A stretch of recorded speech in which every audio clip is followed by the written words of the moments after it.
Halo semuanya, pada kesempatan kali ini kita akan membahas tentang masalah gangguan akibat kekurangan yodium atau GAGI pada ibu hamil.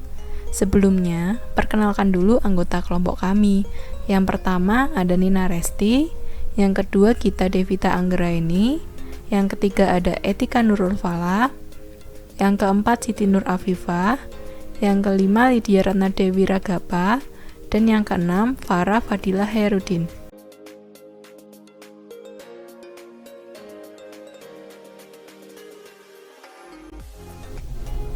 Pertama, kita akan membahas terkait definisi GAGI, hubungan kehamilan dengan GAGI, dan prevalensi GAGI di Indonesia.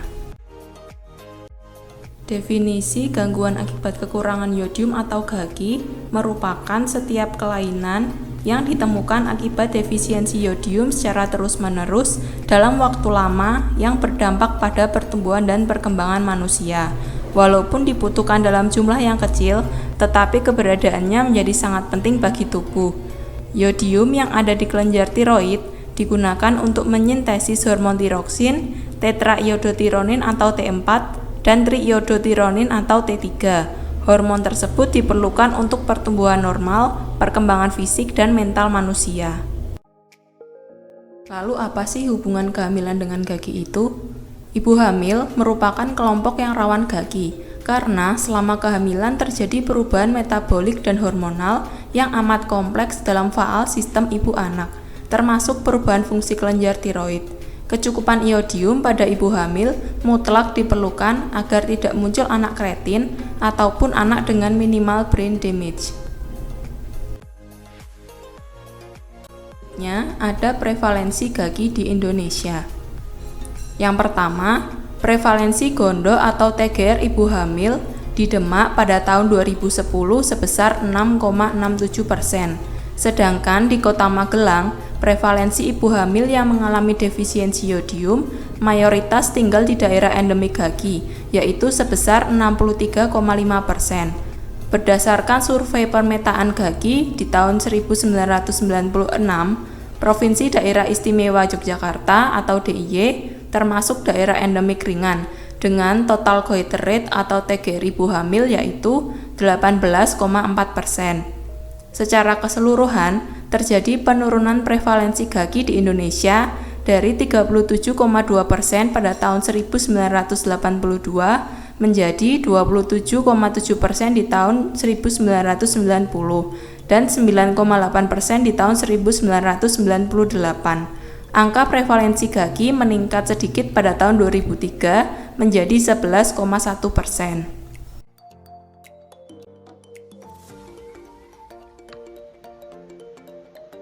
Selanjutnya, penyebab GAGI pada ibu hamil.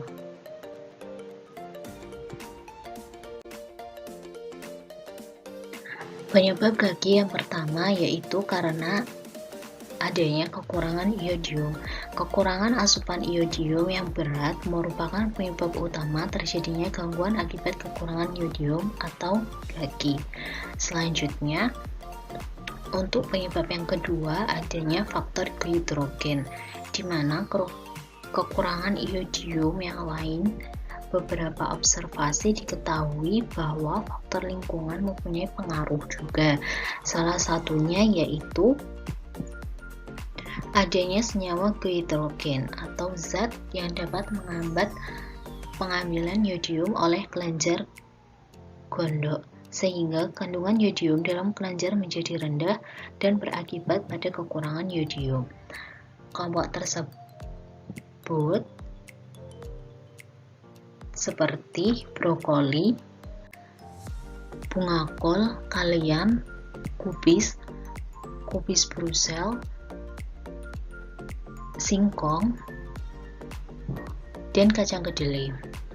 Lalu, penyebabnya selanjutnya yaitu karena genetik dan faktor gizi pada umumnya. Selanjutnya, yang terakhir, penyebab GAGI disebabkan oleh asupan iodium yang berlebih. Asupan iodium yang berlebih ini memiliki efek anti-tiroid atau yang disebut dengan Wolff-Chaikoff, yang dimana efek tersebut dapat menghambat iodium oleh kelenjar tiroid. Selanjutnya adalah faktor risiko gagi pada ibu hamil. Yang pertama adalah perubahan fisiologi ibu hamil. Pada ibu hamil terdapat peningkatan fungsi ginjal sebanyak 75% dan laju filtrasi glomerulus sebanyak 50%, sehingga tubuh kehilangan yodium lebih tinggi dan berisiko mengalami gagi. Karena produksi hormon tiroid yang lebih tinggi, terdapat transfer yodium janin dan peningkatan pembersihan yodium ginjal. Wanita hamil membutuhkan lebih banyak yodium daripada wanita yang tidak hamil. Ibu hamil membutuhkan lebih banyak yodium, yaitu 250 mikrogram per hari, sehingga berisiko mengalami gagi daripada wanita yang tidak hamil.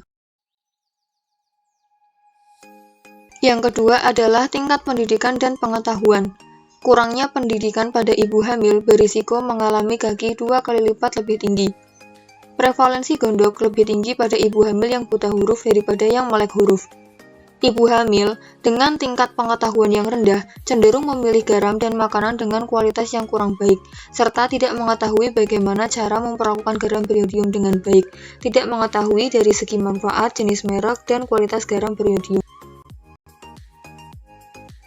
Masyarakat Indonesia masih banyak yang mengonsumsi garam krosok yang tidak ada nomor registrasinya. Sebenarnya garam krosok ini tidak direkomendasikan karena kandungan yodium yang kurang dari 30 ppm atau bahkan tidak ada dan kadar airnya yang tinggi. Sehingga dapat mempengaruhi kestabilan yodium, karena semakin tinggi kadar air pada garam, maka semakin banyak pula yodium yang terlepas. Yang ketiga adalah usia ibu hamil. Prevalensi gondok meningkat seiring bertambahnya usia. Ibu hamil yang berusia 30-44 tahun memiliki risiko gondok 2 kali lipat lebih tinggi dibandingkan dengan ibu hamil yang berusia 15-29 tahun. Yang keempat adalah ibu dengan kondisi paritas. Paritas adalah banyaknya kelahiran hidup yang dimiliki oleh seorang wanita. Sedangkan nulipara adalah seorang wanita yang belum pernah melahirkan sama sekali. Lalu, wanita dengan paritas 1, 2, 3, atau lebih memiliki prevalensi gondok 2 kali lipat lebih tinggi daripada wanita nulipara.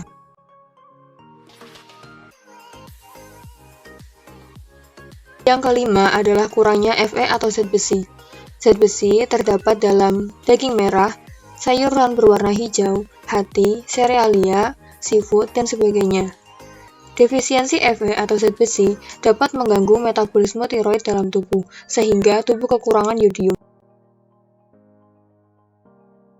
Yang terakhir adalah adanya polusi logam berat. Contoh logam berat seperti timbal, merkuri, kadmium, air raksa. Timbal dalam tubuh membentuk ikatan kuat dengan yodium, sehingga yodium tidak dapat digunakan untuk biosintesis hormon kelenjar tiroid. Status timbal yang tinggi dapat mengganggu penyerapan yodium dalam tubuh, sehingga tubuh kekurangan yodium.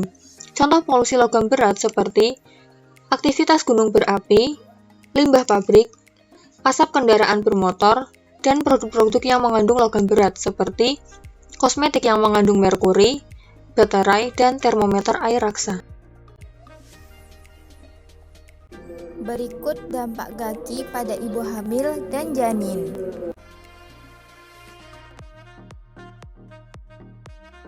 Yang pertama, dampak pada ibu hamil yaitu gondok, di mana kebutuhan yodium selama hamil akan mengalami peningkatan dikarenakan kenaikan tiroksin binding globulin dan produksi hormon human chorionic gonadotropin.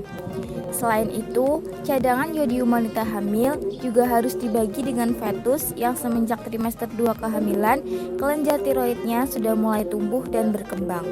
Hal ini akan menyebabkan penyakit hipotiroid dan penyakit gondok. Dampak yang kedua yaitu peningkatan risiko keguguran dan kematian. Sedangkan dampak pada janin dimulai dari kekurangan yodium selama kehamilan yang menyebabkan saraf janin terganggu sehingga terjadi kerusakan otak irreversibel yang menyebabkan keterbelakangan mental dan kelainan neurologis. Paling parah menyebabkan kretinisme pada anak. Kretinisme itu apa sih? Jadi kretinisme itu merupakan penyakit kekurangan hormon tiroid parah yang terjadi pada bayi baru lahir. Gejala klinisnya terlihat pada bayi baru lahir, yaitu adanya gangguan pendengaran dan sukar bicara. Pada minggu kedua, adanya ikterus perut membuncit, hernia umbikalis, dan kulit kering. Sedangkan beberapa minggu atau bulan, adanya lidah besar dan tebal, sukar BAB, wajah mongoloid dengan kulit dahi berkerut, dan suara tangis yang parau. Bagaimana sih tips pencegahan gaki pada bumil? Terkait pencegahan jangka pendek sendiri, yang pertama ada konsumsi garam beriodium. Perlu ditingkatkan dengan jenis makanan beragam guna memenuhi kebutuhan gizi. Yang kedua ada distribusi kapsul beriodium. Ditujukan kepada ibu hamil yang menderita gaki di daerah pergunungan, kemudian diberikan pada ibu hamil seberat 200 mg. Ketiga sendiri ada menghindari makanan zat dehidrogenik, di mana senyawa yang mengganggu struktur hormon tiroid secara langsung maupun tidak langsung mengandung cyanida atau prekursor thiocyanat yang mana dapat mempengaruhi fungsi hormon tiroid. Contoh dari makanan dehidrogenik yaitu ada kubis, ada ubi jalar, ada daun singkong, ada rebu, dan juga selada. Pencegahan gaki jangka panjang, yang pertama ada KIE atau Komunikasi Informasi Edukasi. Kegiatan pemberian informasi, advokasi, pendidikan atau penyuluhan tentang ancaman gaki. Yang kedua ada surveillance, di mana sebuah kegiatan pemantauan secara berkesinambungan untuk mendeteksi dini terhadap masalah yang mungkin ditimbulkan. Yang ketiga ada iodisasi garam, di mana sebuah kegiatan fortifikasi garam dengan kalium iodat atau KiO3. Lalu dari manakah sumber yodium berasal? Yodium berasal dari siklus alam. Utamanya yodium terdapat di laut. Saat di laut, uap air yang mengandung yodium ini akan terevaporasi sehingga membentuk awan. Nah, awan ini akan terkumpul menjadi titik-titik air hujan dan akan terserap oleh tanah sehingga tanah tersebut akan mengandung yodium. Makanan apa aja sih sumber yodium itu? Yang pertama seafood. Seafood merupakan makanan sumber yodium yang paling baik karena seafood ini berasal dari laut. Yang kedua, daging, buah, dan sayuran. Untuk jenis makanan ini tergantung pada jenis tanah yang ditempati. Semakin dekat dengan laut, maka semakin banyak kandungan yodiumnya. Oleh karena itu, pemerintah telah melakukan program fortifikasi yodium pada garam. Hal ini untuk menanggulangi kekurangan yodium sehingga setiap rumah tangga dapat mengonsumsi sumber yodium.